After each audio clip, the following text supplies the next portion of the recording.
Hi friends, నమస్తే. నేను శరత్.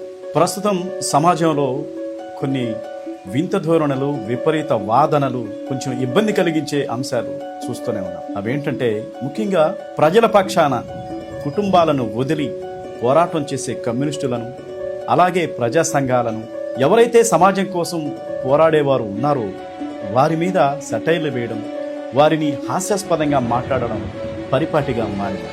వాస్తవానికి ఇప్పుడు కరెంటు ఛార్జీలు కానీ, రైల్వే ఛార్జీలు కానీ, బస్సు ఛార్జీలు కానీ, పెట్రోల్ ఛార్జీలు కానీ, ఎరువుల ధరలు కానీ, నిత్యావసర వస్తువుల ధరలు కానీ, ఇంకా అనేక వస్తువుల ధరలు విపరీతంగా పెరుగుతున్న నేపథ్యంలో ఇవన్నీ సమాజంలో ఉన్న ప్రతి పౌరుడికి పెరుగుతాయి కాదంటారా?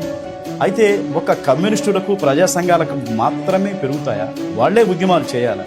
వాళ్ళు ఉద్యమాలు చేసేటప్పుడు, రోడ్ల మీద ఉద్యమాలు చేసేటప్పుడు వాళ్ళని చూస్తూ సెటైరికల్గా మాట్లాడటం, వీళ్ళకి పని పాట లేదు, వీళ్ళకి ఇదే పని, ఎప్పుడు చూసినా ఉద్యమాలు అంటారు, ప్రభుత్వంపై విమర్శలు చేస్తుంటారని ముఖ్యంగా చదువుకున్న వాళ్లే మాట్లాడడం చాలా బాధాకరం. ఈ సమాజంలో ఎన్నో సమస్యలను పరిష్కరించాలని వారు గొంతెత్తి నినదిస్తారు. ప్రజా సమస్యల కోసం పోరాడుతూ ఉన్నారు. అదేమంటే ప్రజల సమస్యల కోసం పోరాడే వాళ్ళని విమర్శించడం ఒక ఫ్యాషన్గా మారింది. మనమే మేధావులుగా, మనకే అన్నీ తెలిసినట్టుగా మాట్లాడాలి.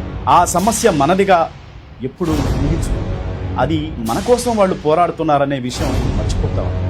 కనీసం ఒక్క నిమిషం వాళ్ళతో ఉండి ఈ సమస్య మనది కదా, మన కోసమే కదా వీళ్ళు పోరాడుతుంది, ఒక్క నిమిషం కూడా వాళ్ళతో నుంచొని నినదించిన పాపాలు పోదు.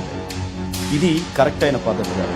మన కోసం, మన భవిష్యత్తు కోసం వాళ్ళు పోరాటాలు చేస్తుంటే వాళ్ళకి సంఘీభావం తెలియపరచకపోగా వాళ్ళని హేళన చేయడం ఎంతవరకు కరెక్ట్ అనేది నేను ప్రశ్నిస్తాను. ఆలోచించండి.